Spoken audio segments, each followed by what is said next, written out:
خدا کی قدرت دیکھیے کہ جس روز اولاد مرزبان کا لشکر پہاڑ کے دامن میں اترا، عین اسی روز امیر حمزہ اور لندھور کا لشکر اسی پہاڑ کے دوسری جانب آیا۔ یہ ایسی حسین اور سرسبز وادی تھی کہ امیر حمزہ یہاں چند روز ٹھہرنا چاہتے تھے۔ انہوں نے عادی پہلوان کو حکم دیا کہ پڑاؤ کیا جائے۔ دریا کے کنارے امیر حمزہ نے اپنا خیمہ لگوایا اور ادھر ادھر گھوم پھر کر قدرت کے نظاروں کا تماشا کرنے لگے۔ طبیب اکلومو نے دیکھا عمروں کو کہ بیکار بیٹھا ادھر ادھر مکھیاں مارتا ہے۔ وہ اس کے پاس آیا اور کہنے لگا، اس جنگل میں ایک ہرن ایسا ملتا ہے جس کا گوشت زہر کا اثر دور کرنے میں اکثیر ہے۔ اس ہرن کا رنگ سنہری اور وہ اتنا تیز رفتار ہے کہ کسی کے ہاتھ نہیں آتا۔ تم جاؤ اور اس ہرن کو پکڑ کر لاؤ تاکہ میں اس کے کباب بنا کر امیر حمزہ کو کھلاؤں۔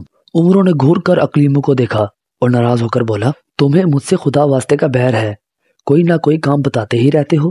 امیر حمزہ کا خیال نہ ہوتا تمہیں اسی وقت اپنی زنبیل میں بند کر کے وہیں جزیرے ناردان پر چھوڑ کر آتا۔ یہ کہہ کر اٹھا اور سنہری ہرن کی تلاش میں جنگل کی جانب روانہ ہوا۔ کچھ فاصلے پر دیکھا کہ 4 ہرن گھاس میں ٹہل رہے ہیں اور ان میں ایک کا رنگ سنہری اور سورج کی دھوپ میں سونے کے پانی کی طرح چمکتا ہے۔ عمروں ان کی طرف بڑھا تو ہرن چونکڑیاں بھرتے ہوئے بھاگے، ایک مغرب کی طرف، دوسرا مشرق کو، تیسرا شمال اور چوتھا جس کا رنگ سنہری تھا جنوب طرف بھاگ اٹھا۔ عمروں نے بھی چوکڑیاں بھری اور اس ہرن کے پیچھے دوڑا۔ آخر اسے پہاڑ کی دوسری جانب جا کر پکڑ لیا اور کندھے پر ڈال کر لے چلا۔ یکایک عمروں کی نظریں ان ہزاروں خیموں پر پڑی جو پہاڑوں کے دامن میں دور تک پھیلے ہوئے تھے۔ حیران ہو کر کہنے لگا، ایسا معلوم ہوتا ہے کوئی لشکر آن کر ٹھہرا ہے، ذرا معلوم تو کروں کہ یہ کون لوگ ہیں اور کہاں سے آئے ہیں۔ اس نے سنہری ہرن کو ایک غار میں بند کر اس کے منہ پر پتھر رکھا اور خود پہاڑ کی چوٹی سے نیچے اترا۔ ایک چھوٹے سے تالاب کے قریب پہنچا تو دیکھا کہ وہ آدمی فوجی وردی پہنے کھڑے ہیں، ایک کے ہاتھ میں سونے کا اور دوسرے کے ہاتھ میں چاندی کا پیالہ ہے۔ عمروں نے بڑے ادب سے انہیں سلام کیا اور کہا، جناب آپ کون لوگ ہیں اور کہاں سے تشریف لائے ہیں؟ ان میں سے ایک نے عمروں کو اوپر سے لے کے نیچے تک غور سے دیکھا، پھر جواب میں کہا، ہم شہنشاہ نوشیروان کی بیٹی شہزادی مہر نگار کے غلام ہیں۔ یہ کہہ کر اس نے امیر حمزہ کے ہندوستان جانے، لندھور کے ہاتھوں مارے جانے اور شہزادی مہر نگار کی شادی کا سارا قصہ اسے سنایا۔ عمروں یہ داستان سن کر بدحواس ہو گیا، مگر خواجہ بزرگ جمہر کے دانائی اور دور اندیشی پر دل میں آفرین کہی۔ اب انہوں نے عمروں سے پوچھا کہ تم کون ہو؟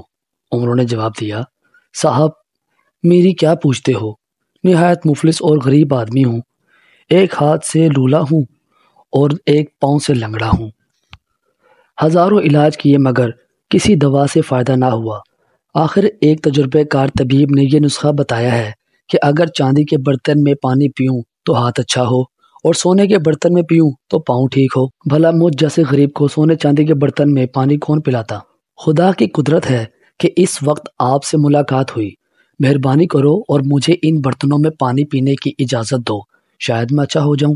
عمروں نے اس عاجزی سے گفتگو کی کہ ان لوگوں کے دل پسیج گئے۔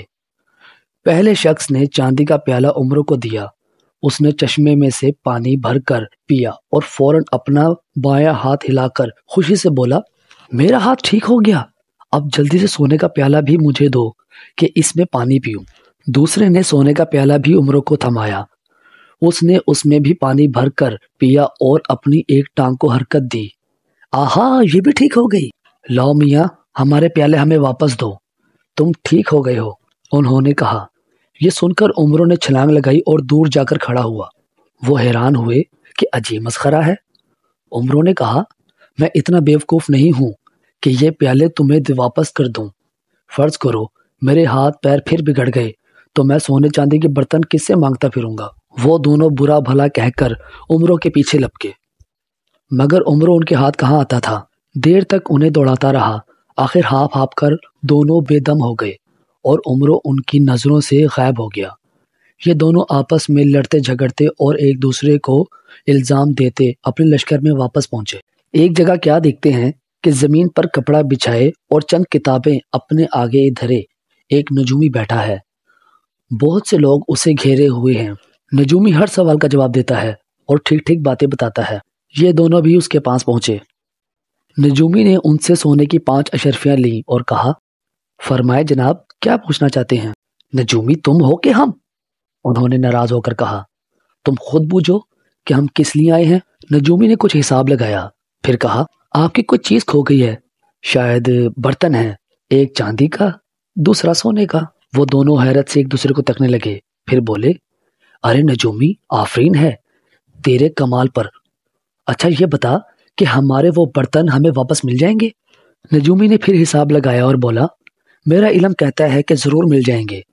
یہ سن کر سپاہی بہت خوش ہوئے اور سیدھے شہزادی مہر نگار کے خیمے پر پہنچے۔ پہرے داروں سے کہا کہ ہمیں شہزادی سے کچھ کہنا ہے۔ شہزادی نے انہیں بلا لیا۔ وہ سمجھی شاید امیر حمزہ کے بارے میں کوئی خبر لائے ہیں، لیکن انہوں نے نجومی کا ذکر کیا کہ بڑا باکمال شخص ہے، ممکن ہے وہ امیر حمزہ کے بارے میں کچھ بتا سکے۔ شہزادی مہر نگار نے انہیں تو رخصت کیا اور خود اس سوچ میں پڑ گئی کہ وہ نجومی کون ہے۔ یکایک خیال آیا کہ وہ عمر و عیار ہوگا اور اسی نے ان بیچاروں کے برتن بھی ہتھیائے ہیں۔ یہ سوچ کر اس نے اپنے غلاموں کو حکم دیا کہ فوراً جاؤ اور اس نجومی کو ہمارے پاس لے آؤ۔ حکم کی دیر تھی، نجومی حاضر ہو گیا۔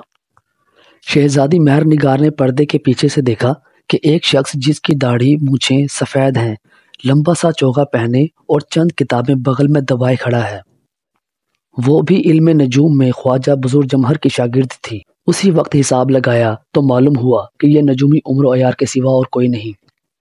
شہزادی نے اسے خیمے کے اندر بلا لیا اور ہاتھ بڑھا کر اس کی داڑھی کو ایسا جھٹکا دیا کہ وہ اکھڑ کر ہاتھ میں آ گئی۔ اس کے بعد شہزادی نے نجومی کی نکلی مونچھیں بھی اکھاڑ دیں۔ اب جو دیکھا تو عمر کھڑا مسکرا رہا تھا۔ اس نے فوراً شہزادی کے پاؤں پر بوسہ دیا اور کہا، معاف کیجیے شہزادی صاحبہ، آپ تک پہنچنے کے لیے مجھے یہ بھیس بدلنا پڑا۔ میں پہلے ہی سمجھ گئی تھی کہ تمہارے سوا کوئی اور نہیں ہو سکتا۔ شہزادی نے ہنس کر کہا، اچھا یہ تو بتاؤ کہ امیر حمزہ کہاں ہیں؟ پہاڑ کی دوسری طرف اترے ہیں، لندھور بھی ان کے ساتھ ہی آیا ہے، عمروں نے جواب دیا۔ ابھی اتنی ہی باتیں ہوئی تھیں کہ یکایک خیمے کے باہر گھوڑوں کے ٹاپوں کی آواز سنائی دی۔ عمروں نے جلدی سے نکلی داڑھی مونچھیں چہرے پر لگا لیں، پھر اپنی زنبیل سے سونے چاندی کے پیالے نکال کر شہزادی کو دے دیے اور کہا، یہ پیالے آپ کے غلاموں کے ہیں، انہیں دے دیجیے۔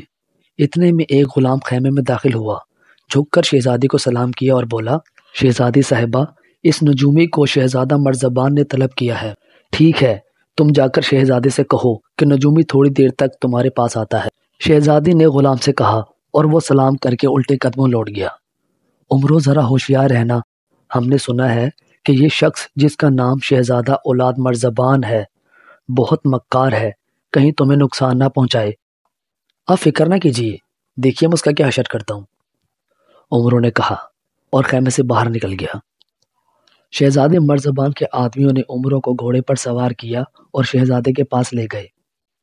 وہ ایک بڑے سے خیمے میں بڑی شان و شوکت سے بیٹھا تھا۔ عمرو نے جھک کر سلام کیا اور کہا، جہاں پناہ کا اقبال بلند ہو، اس خادم کو کیوں یاد فرمایا ہے؟ اے نجومی، ہم نے تمہاری بہت تعریف سنی ہے، یہ تو بتاؤ کہ شہزادی مہر نگار نے تم سے کیا پوچھا؟ جہاں پناہ، انہوں نے مجھ سے ایک شخص کے بارے میں پوچھا تھا کہ وہ زندہ ہے یا مر گیا۔ میں نے حساب لگایا تو پتا چلا کہ وہ زندہ ہے، مگر یہ بات میں نے شہزادی سے نہ کہی، ان سے کہہ دیا کہ وہ شخص مر چکا ہے۔ خوب، تم نے ٹھیک کہا، اور کیا باتیں ہوئیں؟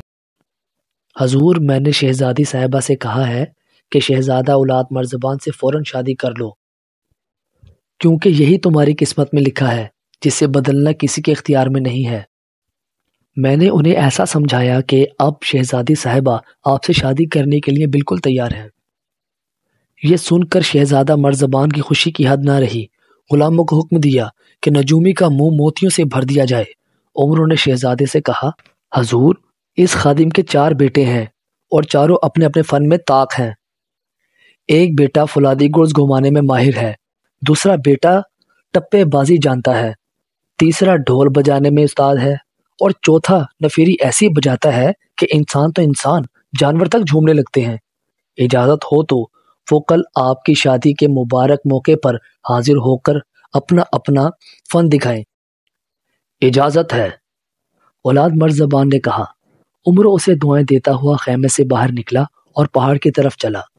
غار میں سنہری ہرن بند تھا، وہاں سے ہرن کو پکڑ کر اپنے لشکر میں آیا، ہرن کو اقلیموں کے حوالے کیا، پھر سیدھا مقبل وفادار کے پاس پہنچا اور اس سے کہا، عادی پہلوان سے کہو کہ فوراً لندھور کے خیمے میں پہنچے، میں بھی وہیں جا رہا ہوں، تم بھی عادی کو لے کر وہاں آؤ، ایک ضروری مشورہ کرنا ہے۔ عمرو جب لندھور کے پاس گیا تو وہ کھانا کھا رہا تھا، عمرو کو آتا دیکھ وہ خوش ہو کر بولا، خوب آئے، میں تمہیں بلوانے ہی والا تھا، تمہارا گانا سنے بہت دن ہو گئے ہیں، آج سنے بغیر نہ جانے دوں گا۔ جناب، آپ کو گانے کی سوجی ہے اور یہاں امیر حمزہ کی جان خطرے میں پڑ گئی ہے، عمرو نے منہ بنا کر کہا۔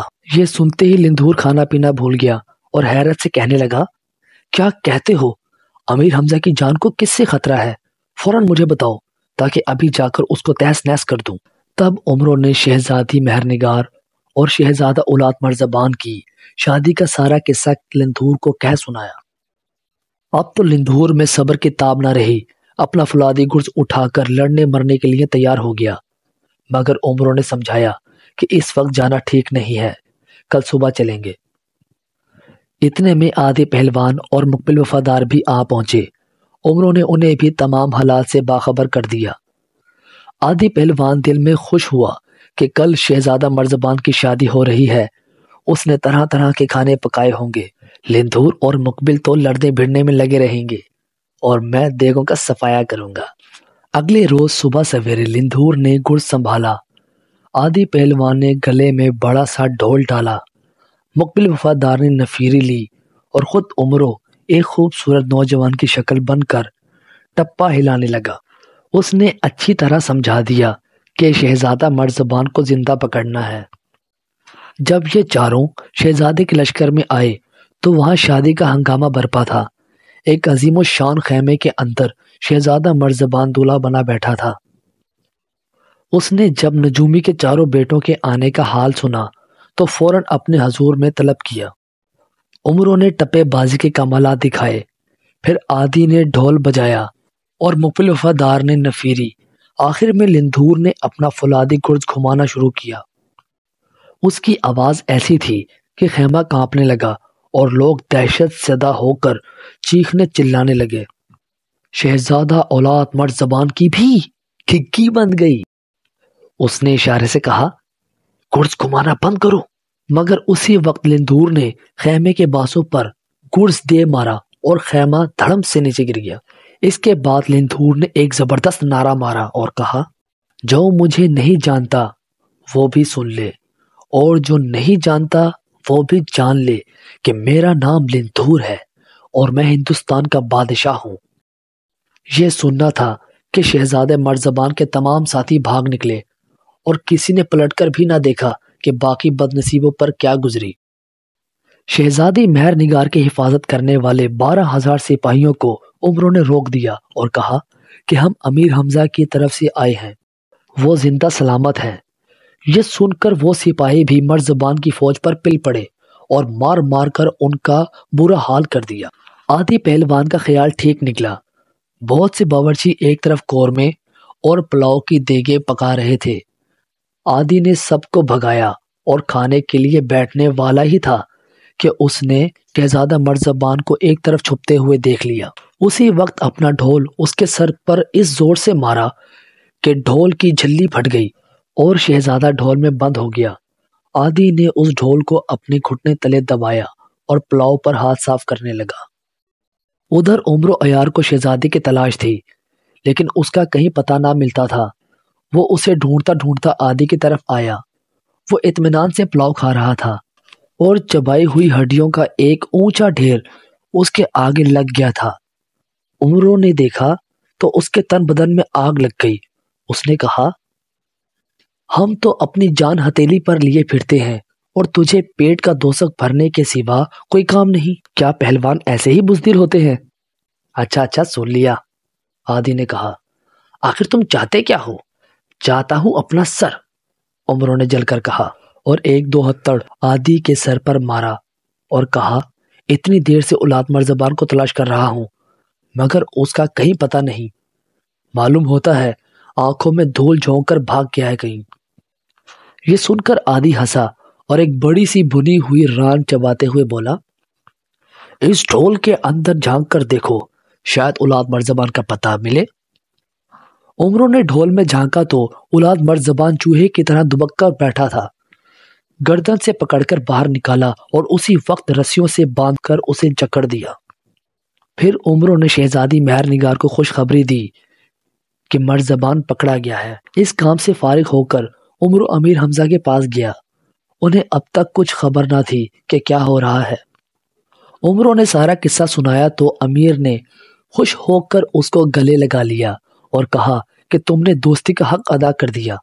پھر انہوں نے سلطان بخت مغربی کو بلوایا اور حکم دیا، شہزادی مہر نگار کو عزت کے ساتھ نوشیروان کے پاس لے جاؤ۔ اولاد مرزبان کو بھی لیتے جانا، بادشاہ اس کے لیے جو مناسب سمجھے گا کرے گا۔ ہماری طرف سے سلام کے بعد کہنا کہ ہم زندہ سلامت ہیں۔ دشمنوں نے پہلے ہمیں زہر دیا لیکن ہم بچ گئے، پھر دشمنوں نے ہمارے مرنے کی جھوٹی خبر اڑا دی۔ ہم ہندوستان کے بادشاہ لندھور کو بھی اپنے ساتھ لائے ہیں اور چند روز تک مدائن پہنچ جائیں گے۔ جب سلطان بخت مغربی چلا گیا تو عمروں نے حیرت سے کہا، کیا آپ شہزادی مہر نگار سے نہیں ملیں گے؟ نہیں، امیر حمزہ نے جواب دیا، تم دیکھتے ہو کہ جب سے ہمیں زہر دیا گیا ہے پہلے جیسی حالت نہیں رہی۔ اب ہم ہڈیوں کا ڈھانچہ نظر آتے ہیں۔ مہر نگار ہمیں اس حالت میں دیکھے گی تو اسے رنج پہنچے گا۔ امید ہے کہ مدائن پہنچتے پہنچتے ہماری صحت درست ہو جائے گی، تب ہم مہر نگار کے پاس جائیں گے۔ تم اب مہر نگار کے پاس جاؤ اور اسے تسلی دو، بلکہ بہتر یہ ہے کہ سلطان مغربی کے ساتھ تم بھی مدائن چلے جاؤ۔